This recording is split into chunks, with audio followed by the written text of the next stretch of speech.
आणि आताची मोठी बातमी समोर येते। दिल्लीत भाजप केंद्रीय निवडणूक समितीची बैठक संपलेली आहे। महाराष्ट्रातील 25 जागांवर बैठकीत चर्चा झाल्याची माहिती समोर येते। आताची महत्त्वाची बातमी समोर येते।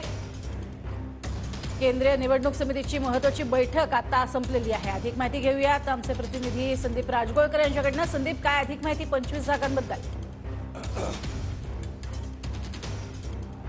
अगदी बरोबर आहे प्रज्ञा। भाजपच्या केंद्रीय निवडणूक समितीची बैठक काही वेळापूर्वी संपलेली आहे। महाराष्ट्र आणि कर्नाटक या दोन्ही राज्यांच्या बैठका पाठोपाठ झालेल्या आहेत आणि त्यापूर्वी भाजपच्या कोर कमिटीची देखील बैठक झाली। महाराष्ट्रातले सगळे भाजपचे जे नेते ते या बैठकीला उपस्थित होते। आपल्याला जी सूत्रांकडून माहिती मिळते त्यानुसार 25 जागांचं सादरीकरण जे आहे ते या बैठकीमध्ये करण्यात आलेलं आहे। 2019 साली ज्या ज्या ठिकाणी भाजप जिंकलेली होती, म्हणजे 23 जागांवर भाजपचा उमेदवार विजयी झाला होता, त्या जागांसोबतच 2 इतर जागा, मग त्यामध्ये चंद्रपूरची एक जागा आहे आणि बारामतीची देखील एक जागा आहे जी अजित पवार यांच्या पक्षाला दिली जाऊ शकते।